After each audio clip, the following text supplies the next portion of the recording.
মেয়েরা বেশিরভাগ সময় কাঁদে, কখনো কারণে আবার কখনো অকারণে, কখনো নিজের জন্য আবার কখনো তার প্রিয় মানুষগুলোর জন্য, আবার কখনো কখনো নিজের আপন বাসাটা খুঁজে না পাওয়ার জন্য।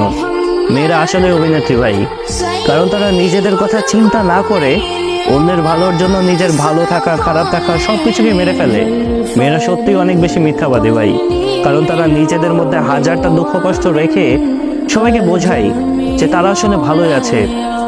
মেয়ে হয়ে জন্ম নেওয়াটা না অনেক সহজ ভাই, কিন্তু বিশ্বাস কর মেয়ে হয়ে বেঁচে থাকাটা না অনেক বেশি কষ্টকর, কারণ তাদের হাসতে হলেও ভাবতে হয় আর তাদের কাঁদতে গেলেও ভাবা লাগে। মেয়েরা চাকরি না করলে শুনতে হয় আরামে খেয়ে খেয়ে মোটা হচ্ছে, আর চাকরি করলে রাত করে বাসায় ফিরলে সমাজের কিছু সুন্দর সুন্দর মানুষ বলে যে মেয়েটা দুশ্চরিত্রা। মেয়েরা প্রতিবাদ না করলে সবাই ভাবে সমস্ত দোষ বোধ হয় ওই মেয়েটার, আর প্রতিবাদ করলে সবাই বলবে ওই মেয়েটা বিয়াদব। বিষয়টা দুঃখজনক হলো না দোষ, বিশ্বাস কর এটাই সত্যি। একটি মেয়ে তার সারাটা জীবন উৎসর্গ করে দেয় অন্যের জন্য, বিয়ের আগে পরিবারের জন্য, আর বিয়ের পরে নতুন একটা পরিবারের জন্য, নতুন একটা পরিবারের মানুষের মন জুগিয়ে চলার জন্য।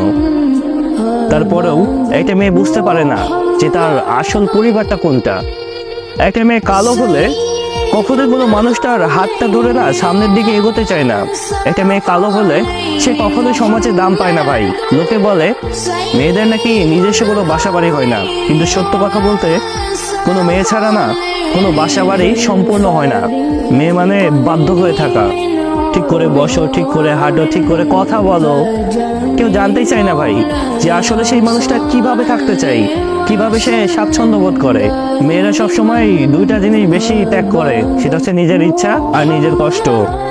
শুধু মা এবং বোন না ভাই, নারী যেভাবে থাকবে সেই অবস্থায় তাকে সম্মান এবং শ্রদ্ধা করা উচিত। সব মেয়ে একরকম হয় না, কিছু মেয়ের জন্য পুরো মেয়ে জাতের বদনাম হয়। মেয়েরা মায়ের জাত, বিশ্বাস কর ভাই, তারা না কখনোই খারাপ হতে পারে না।